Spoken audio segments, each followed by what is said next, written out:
Looking to level up your garden? Highlight Australia has you covered. As the premier hydroponics and grow equipment supplier in the Asia Pacific, Highlight services growers across Australia and New Zealand with trusted gear, premium products, and the brands serious cultivators rely on. From lighting and nutrients to tents, propagation, ventilation, and complete grow solutions, Highlight is built for growers who want results. And now, Terpene Table and WRC Legends get 5% off every order. Head to highlight.com.au and use code WRCCrew at checkout. Highlight Australia. Grow smarter, grow stronger.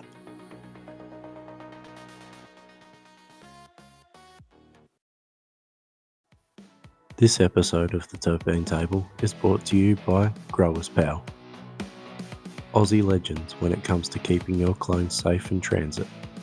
If you've ever tried to post a cutting wrapped in wet paper towel and cling wrap, you'll know it's a gamble at best.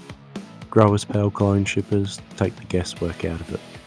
Purpose built with segmented compartments to keep your genetics snug, and even a little LED light to keep them happy on the road.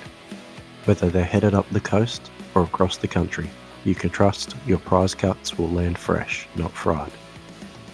They're mates of the Roo and they're mates of the Discord, so you know their growers looking out for you, not just trying to sell you something. Head over to growerspower.com.au. That's www.growerspal.com.au and sort yourself out with a proper kit for moving your genetics across the country, because good clones deserve a fair dinkum safe ride. Before we get started, I'd like to make something clear. The Terpene Table is an educational podcast focused on commentary, culture, and discussion. Any stories, experiences, opinions, or discussions shared by me relate to historical events, publicly known information, industry observations, or my personal experiences prior to my conviction for cannabis cultivation in Australia. Nothing on this podcast should be interpreted as an admission of current unlawful conduct, an encouragement to break law, or advice on committing criminal offences. The opinions expressed are my own and are shared for discussion, education, historical context, and entertainment. Please respect the laws that apply where you live. All right, g'day everyone, and welcome back to the Terpene Table. I know it's been a little bit of time since we've done an episode, so we've had a little bit of a rebuild behind the scenes, but we're back, and I'm pretty bloody excited about it. Sometimes we've just got to move forward and do things properly. I did put out a bit of a reel and sort of an announcement as to some of the things that have happened and where we're at now. So we're definitely not alone at the table. We've got a legend sitting across from us from John Doe Farms, Mr. John Doe himself. How are you, mate? Thanks, Drew. It's a pleasure to be here, and honoured to have a seat at the table with you. Yeah, it's awesome, mate. Awesome to have you here. Always good to get fresh perspectives and things like that. And you've always been active in our Discords, so it's good to have you. Thank you. It's as I said, it's a pleasure to be here. It's a pleasure to be part of the community as well, and share all the experiences with everyone. Yeah, beautiful. All right, well, I'll touch on myself quickly, which we've done before in past episodes, but I've been growing probably almost 30 years now. I'm a bit of a prefer coco, I should say. Yep. I'm the main breeder behind WildRoo cultivars, and autoflowers are probably what I'm most known for. But yeah, I do love dabbling in all fields. I don't sort of limit myself to one lane. So it's the best way to be, isn't it? You don't want to get like railroaded down that one-way street and 10 years later nowhere to turn around or go back, and you always have to keep your options open. Exactly, mate. Exactly. So we'll dive in and ask you a couple of questions about yourself. So how long have you been in the game in growing? Mate, I've been growing since I was a young fella, sort of late teens. Sort of started in a little ghetto grow in a closet I got from the op shop, and sounds pretty started familiar. in perlite, in wicking perlite. So okay, wow, it's interesting come a choice long way for a beginner. There. Yeah, it was where I was from. There wasn't a real big what which is like a big range of products, and trying to squash things into a cupboard's pretty hard. So Yep. yeah, something that needed the least amount of care. So I tried for the wicking perlite back then. Nice. That's cool. So what got you interested in cannabis, mate? To be honest, it's everything about it. It's smell, the way that it grows. It's just the miracle plant, isn't it? Really, It is, isn't it? Yeah. Yeah. It's just something resonates to you about it, I guess. Yeah. It does, mate. And people that know what I'm talking about, once you first see it and you first get involved with it, that's you for life for a lot of us. Yeah, definitely. Yep. Yep. Couldn't agree more with that one. So yeah, been trying a few different things in a few different ways since then, and really had some time and got stuck into it in the last sort of 10 years. Yep. Started dialing things in properly over the last sort of 10 years, you'd say.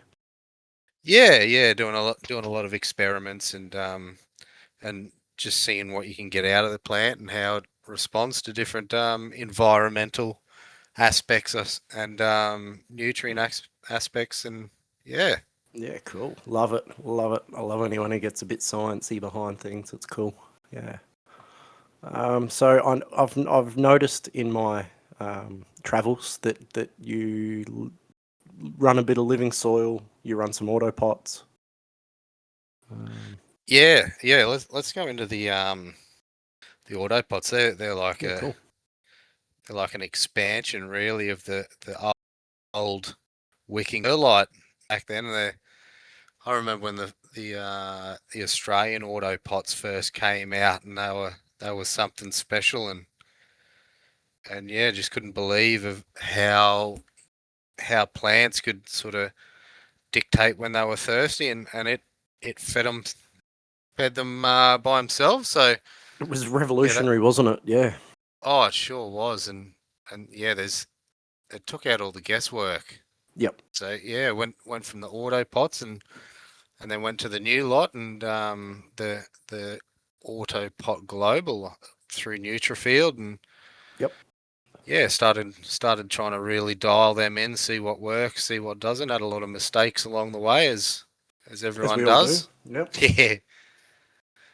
So yeah, really got... whether we own them or not, it's a different story. Oh, Yep. that's exactly right. If you ask anyone on the social media side of things, no one's ever made a mistake, and every plant's perfect, and Oh, that's right. Perfect grower. and everyone getting like really into it and knows what's behind the scenes knows that's exactly not the case.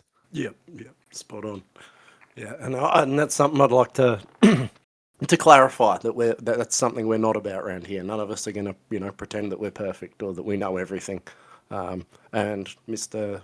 Doe and I probably won't agree on absolutely everything.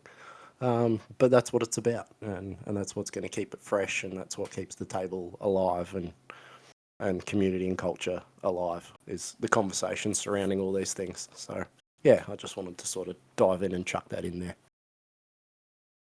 Yeah, absolutely. There's always three sides to it, isn't there? It's not just the front and the back, and it's what's in between as well. Everyone's got a different view, and it's such an amazing wild plant that you don't know how it's going to sort of interact with what you're doing. So you might give someone a cutting, and it's a totally different beast to what you've had, just because of all the different things that, yeah. Yep, exactly, mate. Yeah, I was just about to dive in on it. That's a huge thing. So, yeah, I like that. Good way to put it. Yeah, because I don't know about you, but I've seen through the years, I've seen plenty of photos on websites and seed banks, and you're like, oh, that's nice, and you get it Get home, me some of that. Yeah, that's right. And then all of a sudden, oh, it looks nothing like it, but yeah, you don't know what the conditions were, and that's right. Picture And perfect. You feel like you've probably done it justice too. But you're still looking at it going, it's a nice plant. I've done the right things, but it doesn't look like that picture. That's exactly right. So Yeah. that's the big difference I find between the soil and the autopots, and that's why I like growing in both, because there's such an array. You can put the same plant in those two different mediums and get something that's completely different, and you just wouldn't believe it was the same thing. Different genotypical and phenotypical expressions. Yeah. Yeah. Yeah. Yeah, it's pretty cool. So with you, what got you into the auto breeding, bro? Oh, I think it was just something that I wanted to dive into because I think they were a little bit misunderstood. Um, and I wanted to prove that autos weren't just this raggedy sort of, sort of underdog plant. When everyone thinks about autos, they think about like ruderalis Yeah, the old generally. lowrider. Yeah, that's what they fall back to. And I guess as an auto breeder, that's sort of, they hear that word and they run. So, what as an auto breeder, I want to that's about the only trait I want to continue on is that auto flowering trait. Okay. We're not trying to create more ruderalis as such. We're just trying to stack in the desirable characteristics from your modern cultivars. Yeah, they've come a long way, haven't they? Yeah, so I guess that was sort of what was something that I just saw there wasn't enough of, especially here in Australia. There wasn't enough access to it, to good auto flowers and hardy, locally, what's the word? Made hardy to local conditions.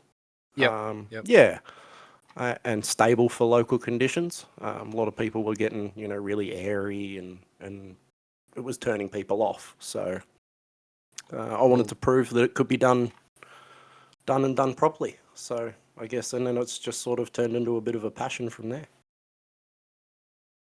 Yeah, nice. Yeah, there's a difference, a massive difference between our climate over here and a lot of the places where they really originated, the breeding originated from in Yeah. say America and Europe. Yeah, where they sort of first got dialed in. So that environmental factor, I think, is huge. And they come over here and they experience our conditions, and we don't sort of get the production out of them that we think we should. Yeah, I think they're really sold short, aren't they? They At the are. moment, it's all it, it's sort of hidden amongst the auto community. It's well known, isn't it? But the information's not really given No, enough. it's not out there enough, I don't think. Like you get everyone still thinks, low THC, low CBD, all of these things, and some autoflowers out there producing, consistently, say 28%. That's So that's unreal. I think gone are the days of that, unpotent, ugly looking autoflower, and I think I was just sort of out, yeah, and I think they work really, really well, in amongst photo grows even, Yep. Yep. There's something that you can sort of continue, have a perpetual harvest with. Something, yeah, I've just always enjoyed playing with and always encouraged people to have a go at. Who inspired you out of the auto side? Did you sort of look up to any of the breeders and like I, their work and where they were going? I think, to be honest, one of the biggest inspirations early for me was old Milo Grow. Okay. Yeah, him and I got chatting early, in my social media sort of entrance, should I say? When I sort of started to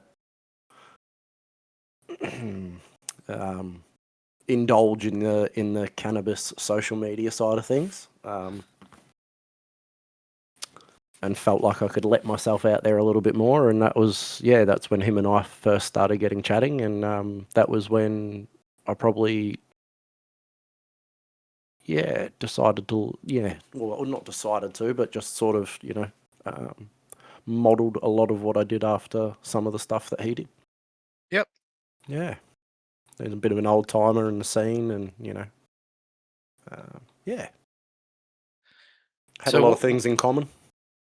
Yeah, nice. So what are you looking for? What are you chasing when you do your breeding? Oh, different flavors, expressions, and transfer are my goals. So I really, really love when your flavor profile or your aroma profile transfers to a flavor profile. Oh, absolutely. So that's something I like to try and chase, and that's something I really like to dial in. So a lot of my autos generally are quite flavorful. With like the sweeter, the fruits and the candies, or the earthy? Not necessarily everything. I like we've got a crystal cluster, which is in BX2 now, but that's really, really sort of old school. Really, it gives off those really old school hash vibes. And then you go to something like the unicorn glue, which is quite a modern cultivar, and it reminds you of a very modern indica. Okay. Yeah, which was very fruity though. Does have a very cheesy, skunky phenotype as well. But yeah, Oh, yeah, nice. The cheese is always a good one, isn't it? it is, and transfers really, really well in that. Like, it's a disgusting smell to smell. Yeah, it's just louder than everything in the room, isn't it? Yeah, when you we walk call in, it the it's like, unicorn whoa. spew. Yeah, Ha. it smells like, the best way to put it is like a teenage girl's drank too many Red Cruisers and then eaten some Maccas or meat pies on the way home, and then let it all out. Oh. That's exactly, like, it's so disgustingly off-putting. It's sweet and savoury yuckness all at once, and but yeah, its flavours are incredible. Fantastic. Yeah. And what would you say to someone thinking about getting into autos?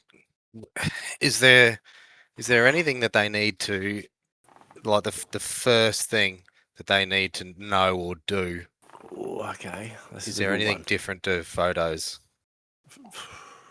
Take super care of your root zones. Be extra gentle with your root zones. See, I transplant my auto, so I'm not one to say that you shouldn't do it. A lot of people don't recommend doing it. But I think if you prepare everything and you're gentle with your root zones, I don't think it disturbs them. But I find that's the biggest thing. Don't sort of treat them like photos and expect them to perform like a photo, if that makes sense. Oh, absolutely. Yeah, that was the big thing really with autos, is if they've got a lifespan of 100 days and you get one day wrong, that's 1% of their life. And a photo, you can just, we'll just put that day on the end, so it turns into 101 days. Exactly. Yeah, we'll veg it out for a little bit longer, things like that. Whereas, you've only got that sort of specific veg time in your autoflowers. Yeah. Because I'm only very new to the autoflowers, so they're very intriguing to me. Yep. Is there a big difference in finish times? Okay. Can you breed? Are you sort of okay? You're getting into this sort of like fast photo debate and things like that. Yeah, with the photos, you know that some cultivars are locked in for 12 to 14 weeks, and everyone's trying to push for that 8 to 9 week sort of strain. And is there something like that in the autos where it's sort of guaranteed to be like a fast auto, you'd nearly say. Okay, yeah. Look, that's a harder one. I find that so grower dependent. Because I can say that my autos can go 110 days, and that's probably because I get a longer veg cycle out of them than most people. Okay. Whereas most people probably only get 90 days out of my same cultivar. Yep. Yep. Yeah, so I find it very grower dependent. It's such a hard one to answer. Yeah, it's all about that delaying the flower onset then. Yeah, and I don't find there's a specific way to do it. I just find that the happier you keep them, the longer they veg for, and the better expression you get. Like you said, if you stuff up that one day, that's 1%. But early on, I think that can be quite drastic. Yeah, absolutely. Is there ones that start off slower, like start behind the pack and then sort of mid-term catch right up, or do they all flat out of the gate? Pretty much, mostly they're all flat out of the gate. So if you're running most of the same from seed, depending on how well it's been bred and how many generations deep they've gone with their breeding, they should all be roughly finishing around the same time, regardless of their size, if that makes sense. Yep. Yep. So you might Yeah, just that's end up with a couple of runts because of something that went slightly wrong, or there was just not that generational breeding there, so there's still phenotypical differences. nice. That's some really good knowledge, and yeah, there's like what you've been trying to do and bring this to Australia. There's not many people that really have that passion and that mindset and that knowledge about autos down here, is there? No, I don't think so. There's a couple that float around the Discord, but again, there's some of them have got their own sort of Discords. So like a lot of them keep to themselves. Whether I don't think that's for gatekeeping purposes. I think it's more for self-preservation here in the country that we live in. Yeah. But unfortunately, yeah, that blocks a lot of knowledge. So yeah, I don't think it's spoken about or talked about as much as it could be. Absolutely not, and it's everything to do with the plant, isn't it? There is some gatekeeping communities, but Oh, for sure. but dank trees, it's not like that, is it? Well, no. It's a wide open community, and Um, there's no one that brings anyone else down. It's just a plethora of knowledge. yeah, and that's what we're trying to be. We're just an open book. If we know something that you don't, and you ask us a question, we'll happily share. If you think we're wrong, tell us we're wrong.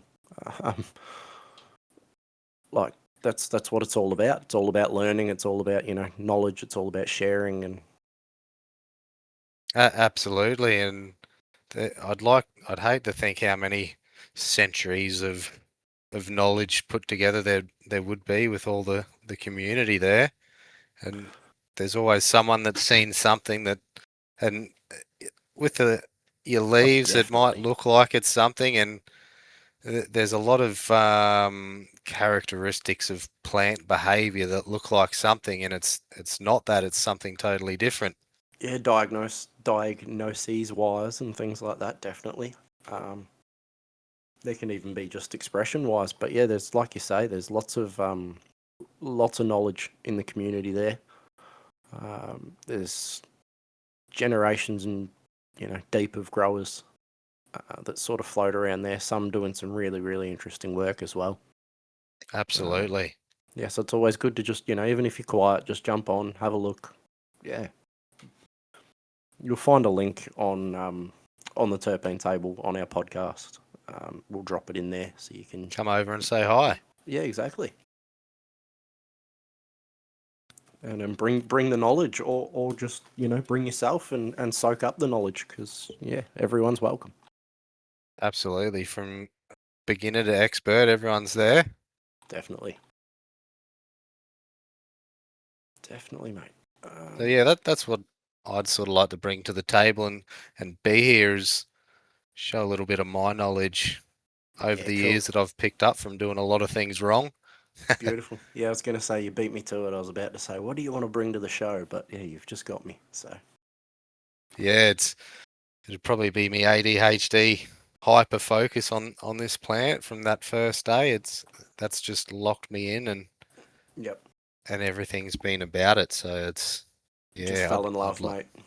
Oh, absolutely, and so many nights up reading books and not only just about the plant, it's everything to It do opens with it. so many rabbit holes, doesn't it? 100%. And just when you think you know something about nutrients, there's goes down into the positively and the negatively charged ions and Yep. Yep. All I wanted to know is if I needed to raise my EC. Yeah, that's right. Exactly. I was just looking at what pH was on the chart. Yeah, exactly. Yeah. Yeah, and that's one thing I think a lot of nutrient companies play on as well is that they want us to think that we need everything. You need their whole array of products under the sun.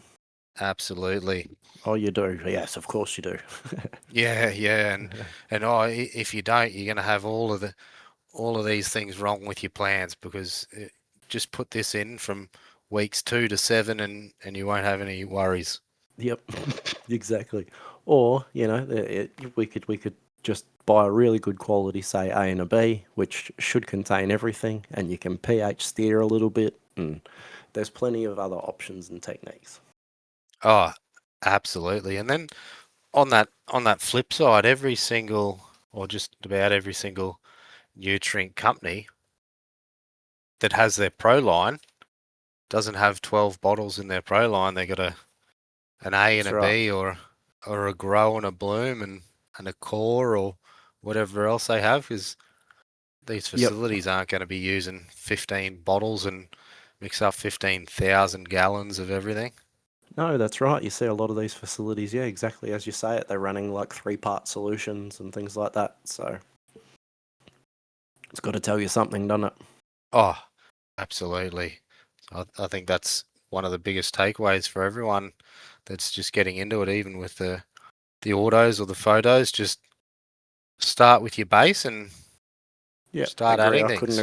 Couldn't agree more. Start with a good quality A and a good quality B. Whether that's A and B grow and A and B bloom, or just A and B, depending on the nutrient company you choose to go with. Yep.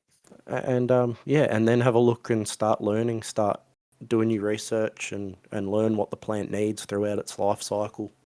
You can dive in a bit to that nutrient brand and try and find out what's in it and what might be missing from that actual A and B that you might need.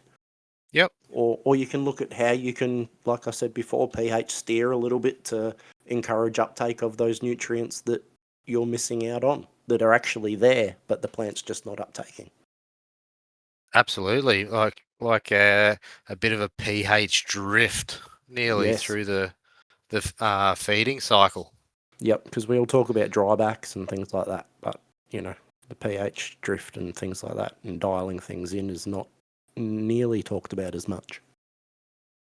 No, it's not. And when you look at that pH chart, that's sort of just given the real average, isn't it? So if you put it at this pH, you'll get the best of everything. But some nutrients start their optimum is half a pH, half a degree out, upwards or downwards, and of that even that line that they've given you, or of that gauge, exactly. So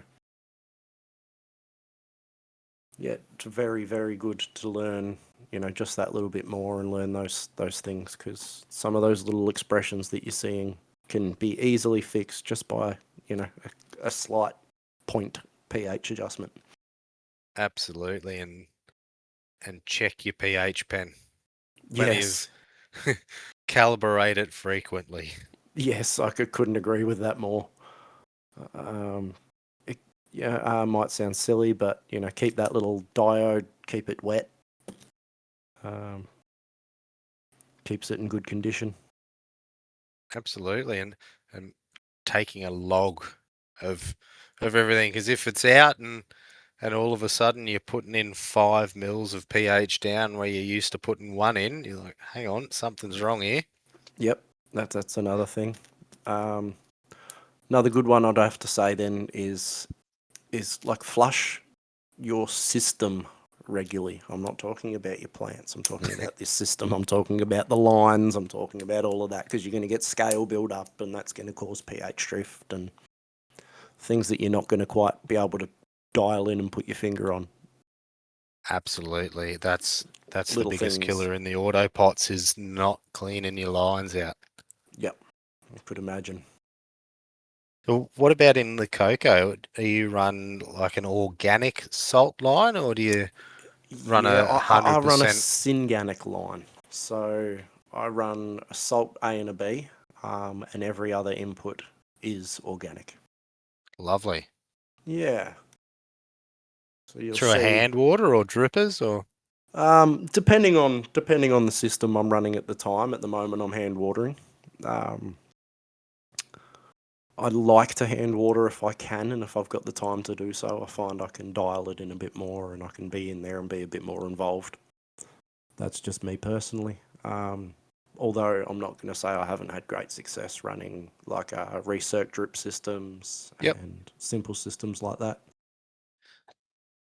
And it really, doing that hand watering, really gets you to have a feel of how those plants drink. Like that, you might have a couple of different cultivars and they're all the same size and all the same pots, and one's drinking nearly twice as much water. Correct. Yep. So really gets you to have a feel of how your plants grow, how much they'll use, and I'm a big believer in that too. I'm a big believer in being close to your plants. I think you feed off their energy and they feed off ours.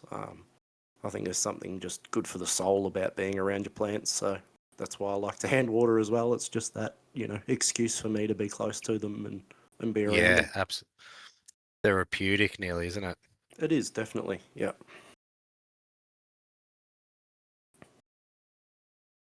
Definitely.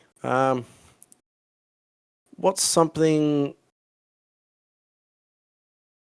or if you've seen some of the ways I grow, is there anything you think that you wouldn't do that I do, or is there anything that we're wondering if we can get? I'm still scared of coco. Yeah. Okay. If that makes sense. Yeah, there's just something about it. Yep. No, that's fair. That's fair. See, I always recommend people go to coco for their first sort of run, but I always recommend starting with a good quality buffered coco. That's the biggest thing, isn't it? It is. I probably got bitten by that, to be honest, and that's why I'm still a bit scared of it. Yep. Of buying that brick of cocoa and going, this is great. Bitten once, twice shy, whatever it is. Yep. Yeah.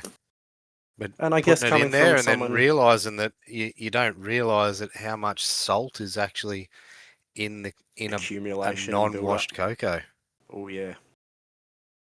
Yep. Yeah, there can be some can definitely be some drastic problems if. Yeah. Is there a certain brand that you go for? Well, okay. Yeah, I actually do use in Kiss Nutrients Australia is the brand I use. It's a purple and orange bag. Okay. The Coco Perlite, I've used them for years, since they first sort of launched in Australia. And they've always been fantastic. I've never had an issue. So is that a full cocoa or is that a cocoa mix? That's a Coco Perlite mix, so 70-30 mix. Yep. They do a full cocoa as well. They also do like cocoa grow bags, so you can buy their 5 gallon, 10 gallon, whatever, pre-made up, pre-packaged, sort of ready to grow. Use and dispose grow bags as well. Yep. Yeah, they're pretty good. Very well buffered. Super clean cocoa. It's nice and coarse, but not too coarse, so there's lots of oxygen in it. It's good. I love it. Lovely. So do you just run the cocoa, or do you try a synganic mix? That's what I've tried in the Autopots over the last few months, is trying various synganic mixes, and Yep. there's some work and some don't. Yeah, definitely.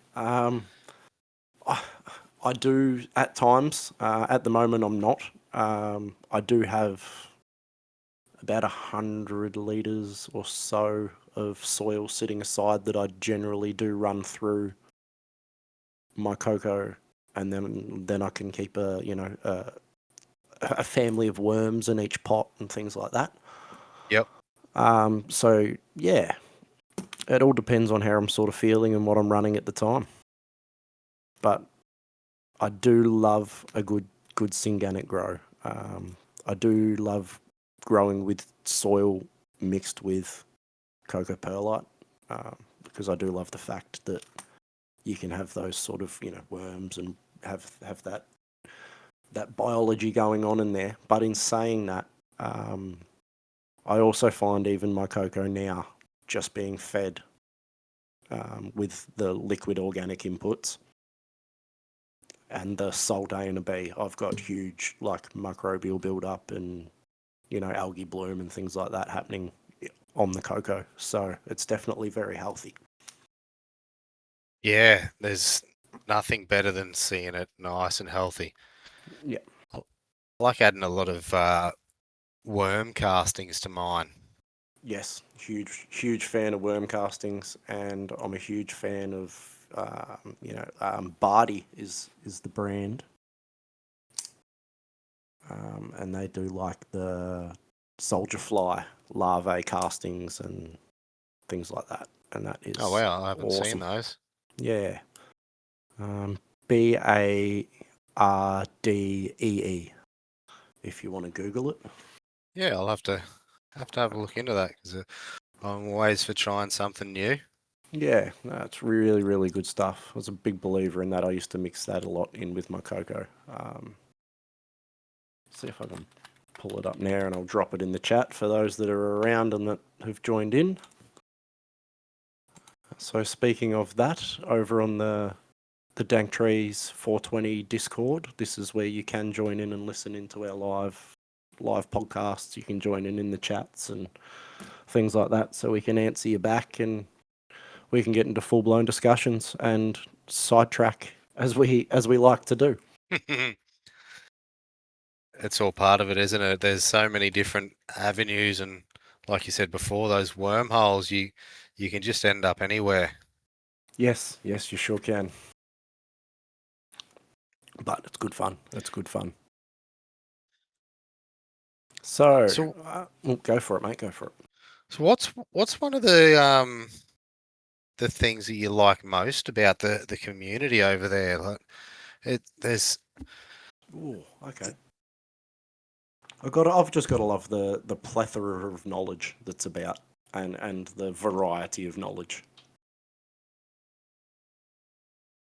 yeah, We've got some new school growers in there that are keen on all these sort of new dialed in scientific methods, and then we've got some really old school growers in there as well that have been growing for 50 odd years and have done it this way since, and produce absolutely beautiful medicine.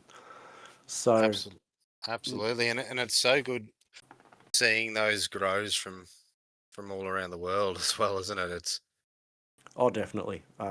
Yeah, I love having that international connection as well. Seeing the guys from overseas jump in and post up some of their stuff is always exciting. Yeah, it's a bit of garden envy there sometimes, isn't Oh, it is, yeah. Some of those big backyard grows. it? What I wouldn't give, mate. What I wouldn't give. Absolutely. And something that I've seen over there, is the extraction side of it. It's really taken off, isn't it? There's It is, to and see the home person, and there's some masters out there. oh yeah, yeah. There's some definite masters out there already. Or we say already because it's quite fresh to us, I guess, here in Australia, and it's only sort of really kicking off the resin rosin scene here. Um, but yeah, it's been alive and well there for a while, I think, and yeah, there's definitely some talent. Yeah, it's a sight for sore eyes. It's a masterpiece when you see those nice running presses, isn't it? It is, and it's great that these guys are here and willing to share their knowledge too, and they're not gatekeeping. Absolutely, because on like we spoke about before on the social media, it's not always true, is it? And you see those big gooey presses on there, and it's Oh, come from someone's facility, but you see the ones on dank trees, and it's from someone's passion that they've put all their care into. They've grown from months of hard work. Yep. absolutely from start to finish, and there's nothing better than reaping the fruits of your reward. No, and they can tell you everything about it too. You know, they can tell you the whole grow cycle, and they can tell you the press, how they pressed it, what they did. You know, if they froze or whatever it may be. But you know, like a lot of these other guys, you can't. You just get it in a jar and you get what you get, and you don't get upset. Like, Hmm. you know. Oh, it says you know what, fruity lemon on the side, but it tastes like watermelon. Oh well, too bad. That's what you get. That's what we got. You know what I mean? Like, Yeah, absolutely. And you just don't know what's in it, but there's nothing. It's like a home cooked meal. exactly. Yeah, exactly. Yeah, no, definitely. It's great to see some of the talent out there. Even locally, there's some amazing stuff, but getting pressed and some amazing, you know, following in the footsteps of our forefathers.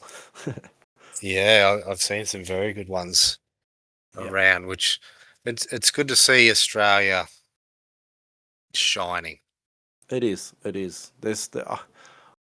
I'm going to say, look, there's a couple of people set in the community too, I think, that are probably ready for some sort of recreational market to open up, and I think they're ready to kick some massive goals when it does. It's what we need, isn't it? Eh, you can nearly taste it, like in Yeah, the States. It's right on the tip of your tongue. It's almost there, and we just need someone to break down those walls, and we're through. I think so. Yeah, there's just we're close. I think, you know, I don't think we should lose hope. I don't think we should give up. Um, we're going to keep pushing, but at the moment they're still pretty archaic laws, and they still bite a lot of people pretty regularly. Yes, absolutely. But it's what's happened with New South Wales in the news recently. It's one step in the right direction with allowing medicine users with the prescription Their driving laws, to be able to drive. So we're slowly going in the right direction, definitely. Yeah, I couldn't think. agree more. Couldn't agree more. Slowly, slowly but surely. I think if we model ourselves after the right places as well. You know, New Zealand's another one, kicking goals, doing huge things in the right direction. Absolutely. It'll be good to be part of it. Be good to have that happen in our generation, I hope. I think so. So, you know, I'm going to touch on that quickly. We've still got our mate, you know, from Aotearoa dispensaries, Tyson. Who I'm still chatting with, so we're going to get him back on for some more updates about what's been happening locally over there too in their scene. So that'll be good because it's always good to keep, you know, keep the finger on the pulse, and that it helps us sort of realise what's going to maybe start sliding over this way to our local. Yeah, Do you think it'll happen over there first, or do you think I we think have so. the more population, or? Oh, definitely we have the population, but I think they've just got the models in place at the Okay. moment that they're modelling things a lot better than we are. They've just legalised hemp for home grow. So anything under 3% total THC has been classified as hemp, and anyone at home can grow it. That's fantastic, isn't it? Because that's such a good medicine, like your CBDs and your Exactly. CBGs and CBNs. Yep. And I don't know how well they've got that dialed in now. I think it was only pretty recent. But I think the way they had it worded was it was 3% of the total plant. So I think with some discretional trimming and things like that, you could get your THC content down, and pretty much anything could be hemp if it was done correctly. Absolutely, yeah. pull that root ball out and give it a wash. Exactly, yeah. Make sure you only leave a couple of nice flowers on the end, and the whole plant's technically hemp. As long as it's got some really solid stem structure and things like that. Yeah. Anyway. That's really good. That's a good move for them, and hopefully we can follow it. So it'll be good for you to keep in contact and give us some updates. Yeah, well, yeah, both of us, mate. Co-hosting us now, so you're locked into it. It's a good one. Well, I'm gonna ask you, what have you got going in what's your current goals and current projects at the moment? Current projects. If you're willing to share. Yeah, absolutely. I've just, to be honest, I've actually just dipped my toes into the auto swimming pool. I'm still at the Okay. shallow end. Yep. So that's an interesting little project I've got going there, and seeing how it goes, and a lot of light spectrum projects. Okay. Interesting. Yeah, with the Light UVs tuning. and the yeah, Yeah. seeing what it does at certain stages, and how much. Like there's, if you've got that really squat indica How plant, much can you push it? yeah, you can. This would be such a nice plant, but it needs to be open a bit more. So how much far red it takes to crop steer it really into something with a bit more open canopy and something that's Yeah. viable in our climate, really, because Mm. yeah, we've got that sometimes. Depending on where you are in the country, you've got that high humidity, high heat, and Oh yeah. that does not like a short, squat, dense plant.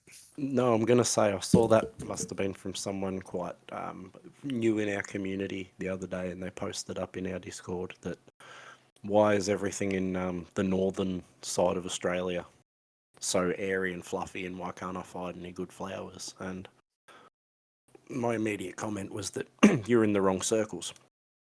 Mm. Because I feel like there's some amazing flowers that are being grown up there, and like you say, it's just finding the right, conditioning things right to do so and to perform in those conditions. Absolutely, is that was one of the biggest things that I learnt when I was young in that old cupboard was the heat, and the way that it makes that plant go Yep. into that self-preservation mode. When it gets over that 35 degrees through flower, it opens it right up, it foxtails out, it tries to protect itself nearly. Yep. Definitely. Yep. It's like how can I make myself get airier? How can I have more airflow? And yeah. Mm. Yep. How do I I not think go that's mouldy and rotten? yes, yeah. So yeah, that's a couple of things that I've got going on. I've just finished a couple of biochar sort of experiments. Okay. That's interesting too. Yeah, that's a that's a massive wormhole, that one, because Hmm. they talk about the carbon in your carbon filter, just one little bit of carbon Yep. out of there has the surface area of a basketball court. Yeah, something ridiculous like that, isn't it? Yeah. Yeah, so if you get your biochar and you load it right up, pre-charge it with all the things that it needs, and it's just a nice little home for microbes. How'd it go? Um, Or how far are you into that experiment? I've just finished those, so Yep. yeah, You it's a find any major beast. differences? Definitely. Really big differences just between the biochar and how you charge it. So a lot of these companies that are selling that pre-charged biochar that's all ground up, they've done a lot of work. A lot of these like your high-powered organics Yep. and ones like that, they've done a lot of work to charge that up, because I got some uncharged biochar, some bamboo biochar, and it's quite chunky, and I thought that I'd charged it up enough, and Yep. that was not the case. It Ah, sucked all the nutrients out. So Okay. yeah, that was a massive foliar feeding battle to try and yeah, I could imagine. to try and bypass that biochar. 'Cause, yeah, you just don't realise how massive of a sponge it is. So it's incredible how much it can hold in there. But the biggest thing is that microbial population. So Getting that microbial count up. Yep. yeah, so I've just found the best way is to put your biochar in the worm farm and let them charge it for you. So give it a couple of months and she comes charged. Okay. So there's definitely no fast charging it. Yep. Yeah, there's no sort of shortcut, no no cheat hack to that one.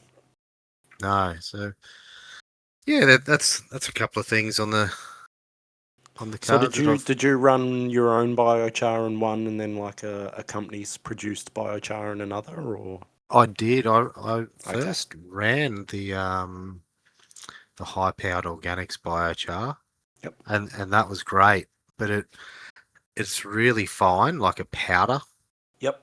So you sort And of thought, oh well, I'm just gonna try. yeah. Well, the bamboo biochar is nearly the size of like your medium sized perlite, and being Yep. in the Autopots and having air domes, you really want as much aeration as you can get. So Yep. hoping to have that really big biochar would have given us some good aeration through the roots, but it was just unbelievably thirsty. Yeah. Wow. What a cool little experiment. Yeah, so that's one of the reasons why I run the Autopots as well, because you're not hand watering them; they're drinking what they want when they want. Yep. Definitely. And that's taken that parameter out of your experiment. So you can run a few different things in a few different pots, and you know that they're getting the exact same reservoir at the exact same time that they need it, and Everyone's getting the same EC and the same pH, and yep, exactly. absolutely. And one of the biggest things that I found with running them was how much the plants drink at night time. When everyone thinks that the plant's asleep and they're not drinking. Yep, the That is precipitation. That's not the yeah, case, is it? Yeah. absolutely not. They are drinking an incredible amount through the night time. Yep, moving that all that water around all throughout their system. Yep. Yeah, yep. And having that constant access, it seems to help with like your calcium and your magnesium deficiencies, because they're transporting it when there's a lot less stress, I think, through the night time. So Yep. they're constantly taking it up, and those Autopots are letting them do it when they can, when they need to. Yeah, definitely. Pulling up some more of those different macronutrients as well. Yeah. Yeah, and you're saving on nutrients because you're running it at a bit lesser rate, so you're not running that drain to waste and watching it all go outside huge or believer down the in that, and drain. I'm glad you sort of pinpointed that. Because I find that a lot with autoflowers, and I find that's something I'm never going to recommend is not letting them sleep. Okay. People so a lot of people think, oh, I'll just give them, they're going to flower anyway. I'll just give them 24 hours light, and they'll love it. I'll get massive plants. Regardless, they're still living. They've still got a life cycle. They're still like everything else. They've still got to breathe and eat and everything else. So if you let them sleep, they're going to get that uptake that they weren't going to get when they're awake. Because transportation still exists even in autoflowers, so they're still going to want to move that water around and things like that when they sleep. That's a really good one that you said that. Yeah, I thought I'd like to touch on that. Yeah. So I heard okay. a podcast with Dave Baker, and they know him as everyone knows him as a mad scientist, and he does a lot of like light steering. So yeah, that's a great myth to have expelled there. Yeah, I've tried it multiple times, different grows, same cultivars. Never found any positive gain. To be precise, there's always some sort of negative to doing it. For me, the sweet spot is still 18.6. Okay. Yep. What about the strength of the light, like your PPFD? Yeah, I still think that's very much cultivar dependent, as it is with photos. Okay. But I like to keep it around where I'd keep them for my photos, if that makes sense. Yep. I wouldn't overly smash them. You're not going to try and give them 1,000 through, early veg or something like that. It's not going to benefit them at all. Yeah. And I don't think in certain aspects, in certain cultivars, I should say, I don't think spectrum is even going to affect them a lot. Yeah. Okay. Yep. Yeah. Because final expression is sort of final expression. You might get some more through, steering in other ways, but I wouldn't say through light steering as such. No, well, everything's happened so quick with it, doesn't it? Yep, exactly. Yeah, and What it's about already for sort of genetically made up its mind. It knows what it's going to do. Yeah. What about for the people that are in the colder parts through winter time? Would there be much of a detriment? Like you were just talking about having the 18.6 light, but Yep. what would you take? Would you take the colder nights for that 6 hours, or would you take the extra light? No, I'd take the colder nights and allow the temps to swing. Okay. Yep. That's personal preference and probably personal opinion, but after, multiple years of sort of running things different ways and trying different things, that's what I've found works best for me. Yep. And I'm a big one for that as well. I love the cold nights. Yep. I'm not trying to keep my temperature in that 2 to 5 degree window. Especially in wintertime, I love the winter time for it. I love a good 10-degree swing, to be honest. So I can run, at the moment I'm sitting at around 24 to 25 lights on, and then lights off, it drops down to about 15 or 14 degrees. That's when you get the nice colours coming too, with those oxens, don't you? Yep, with that really exactly. low temperature. Yep. We encourage a lot of different things to come out that way, and I don't think I'm finding any detriment to that. Okay. as long as my root zone's not getting too cold. Yes. Yeah. So that's a big caveat to that, I'd say, is, don't sit them on concrete floors or something like that and have your air temp drop to 15. Because that root temperature is probably going to be, 5 or 6 degrees. If you put your hand down and feel that concrete floor. So, lift them up, things like that. That's a really good one you've just said there. I just actually had to do that to my entire tent. The whole thing sitting on the concrete was just way too cold for it. So a bit of 50 mil insulated panel popped her underneath, Beautiful. and yeah, you just don't realise, or a lot of people don't realise how important that root temperature is. Yep. Too hot and all your microbes die and the roots die and all your Yep. root hairs die, and too cold and things just slow right down. And they're just not active. That's right. They're all hibernating in there going, no, I don't want to come out. It's too cold, man. Yeah, that's a hard thing to manage, really. What about your feeding water for the cocoa? Do you worry about what the temperature is for my that? water input temperatures. Yeah.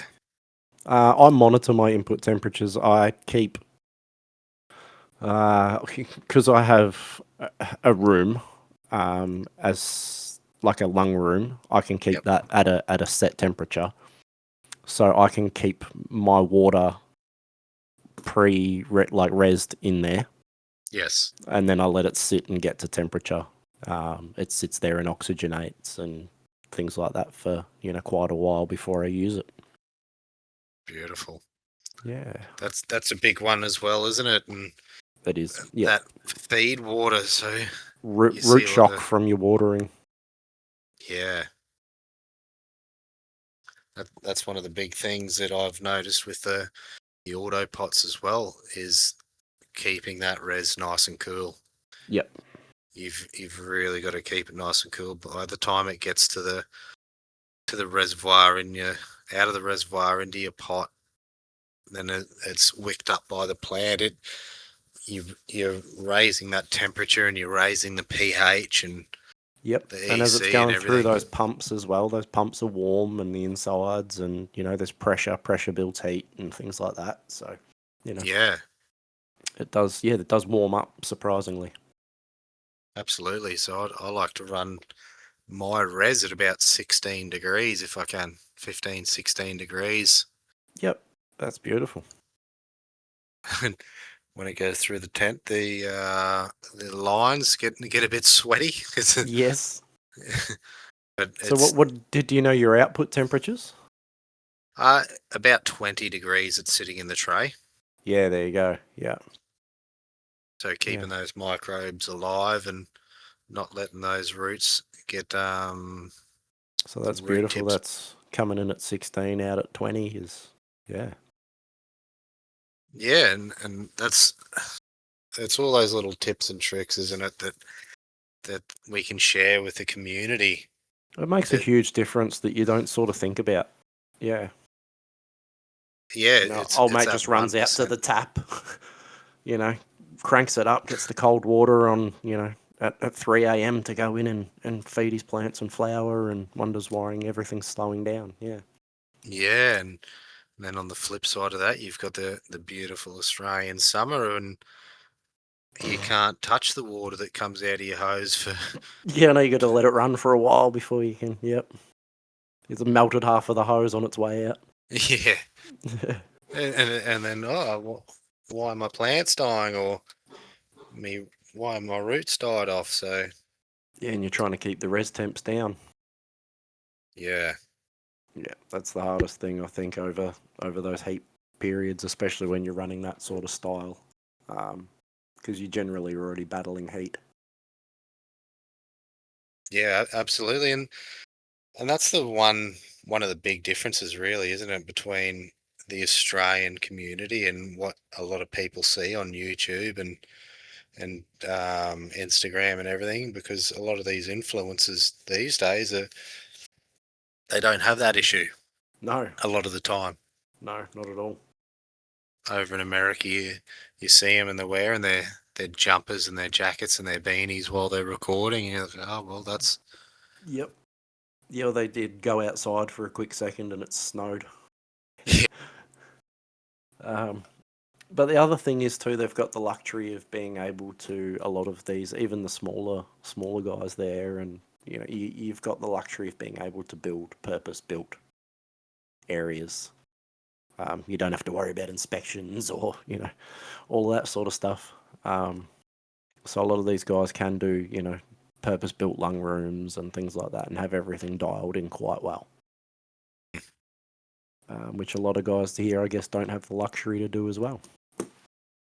No, it's still that forbidden fruit, isn't it? It is, and you can't even, I guess, even just have, as the average Aussie, you couldn't just have a tent in your lounge room, running with your aircon and your heater and keeping it all at prime condition without some mates asking some questions. Oh, how good would it be if you could, though? Oh, wouldn't it be lovely? Wouldn't it be lovely? The best one I heard the other day was someone's got one on their back veranda. Yeah, I did saw that actually. I think, yeah. that is the dream, isn't it? Just walking out, howdy neighbour. How's it going today over there? Yeah, having tents out on the balcony, beautiful. Yeah, unbelievable. That would be a great time. Wouldn't that be nice, having a nice view too on your balcony? Sit out there, open your tent up, have a little session out there with your wide open tent and the fresh air. Beautiful. Absolutely. Without a care in the world about your neighbours sticking their head over the fence. Yeah, and if they did, there'd be nothing they could do about it. If a smile and wave. Yeah. Definitely. I think we've got a long way to go still. There's still a very big stigma attached to here in Australia. I think medical's changing that. Yeah, that's a massive thing, isn't it? The medical is changing it, but it's still so frowned upon. Like there's still such a huge divide too in amongst communities, I've noticed. You've got your sort of your medical guys that are all up on the Instagram and sharing and posting and that's all well and good, and then you've still got these guys that come from the sort of the legacy days. Yep.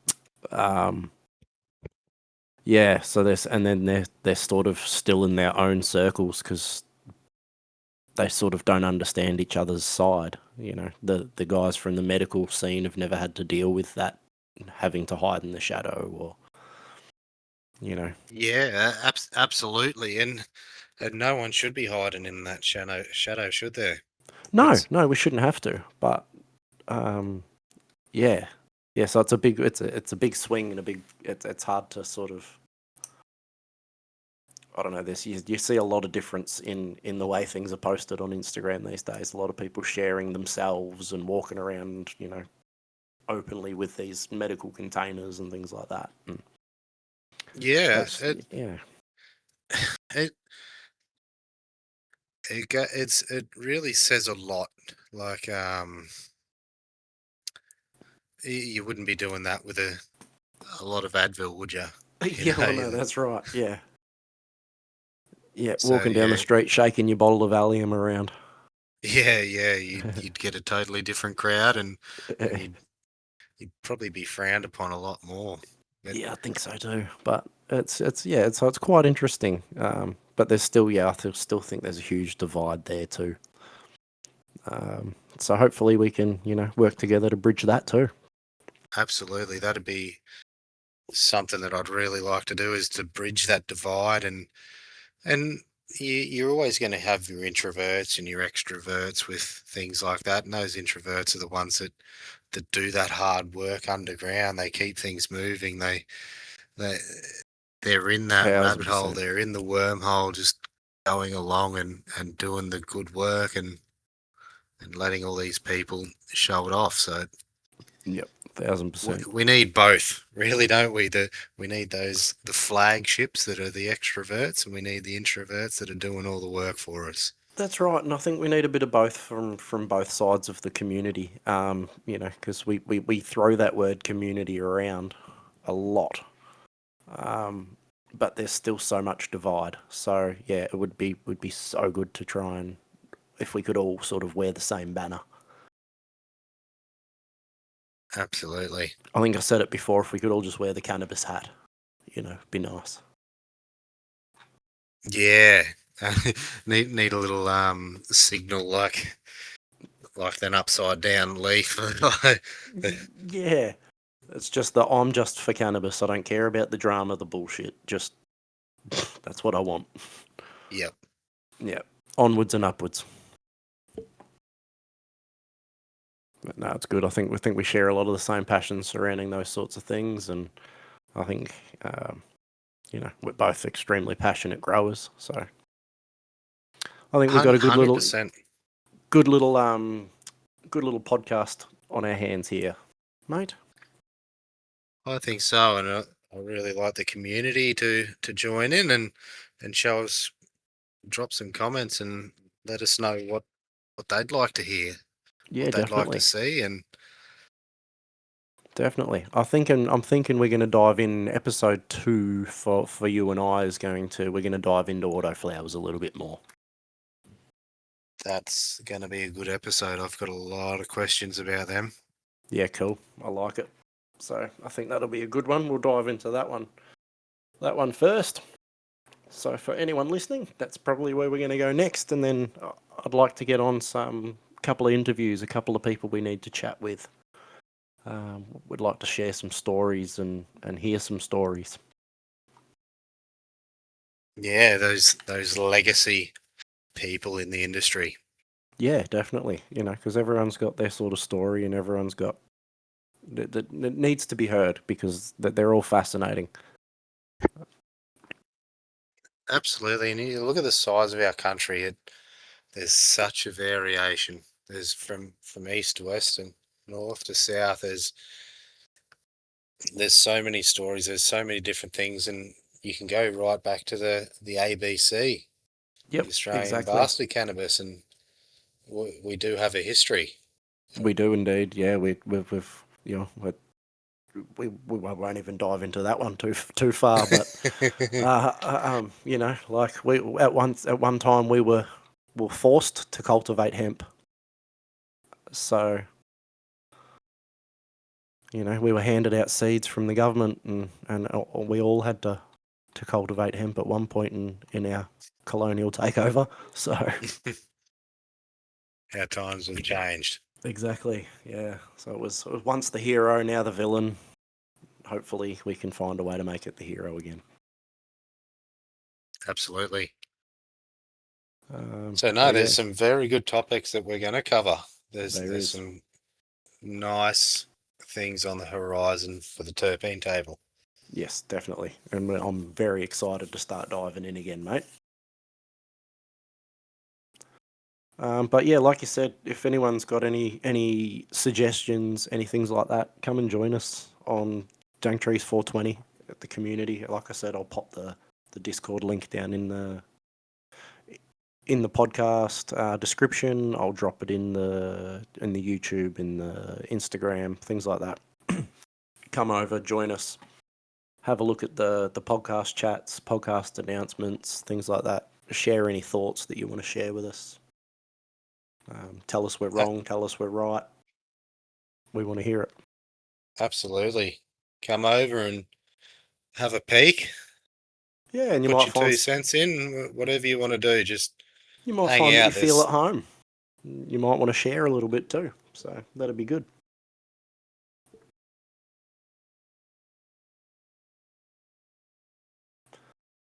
I think we've pretty much covered everything for episode 1 and sort of diving in to get to know each other here, mate. Yeah, it's been a really good chat. It has.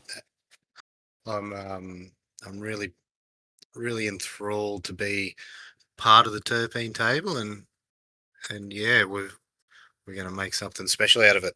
I love it, mate. I'm excited to dive a bit deeper with you for sure. One thing I forgot to ask you earlier is what were you indulging in tonight while we were recording? Oh, I was indulging in some honey banana. Ooh, honey banana, lovely. Yes, through the Vice's joystick. Oh yes, Vice's Oz. Yes.